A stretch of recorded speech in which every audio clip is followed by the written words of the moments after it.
So Lian, dating governor ang father mo at ang mother mo ay incumbent senator. Hindi ka ba concerned sa posibleng pagdawit sa iyo sa issue ng political dynasty? Salamat po sa tanong na yan. Ang political dynasty ay ayon sa konstitusyon, nag-a-apply kapag ang dalawang tao ay may overlapping na direct jurisdiction.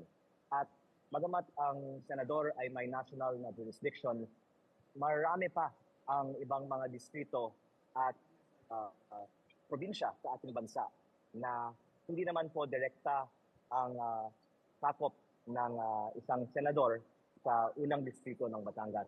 At ang aking ama naman po ay matagal nang wala na sa politika.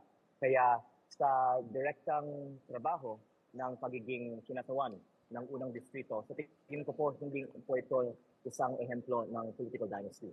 Pero maski na po maaaring sabihin na ang multiple members ng isang pamilya ay sabay na sa politika, ang isang tingin ko pong importante din ay kung sino ang pinaka-kwalipikado para sa isang posisyon at sa tingin ko po malaki po ang mai-contribute natin sa posisyon na ito dahil sa ating karanasan sa private sector na ang ating karanasan naman po ay hiwalay naman sa ating family background at ang isang nakikita ko na kailangan sa Kongreso ang mga representante na may karanasan sa pribadong sektor.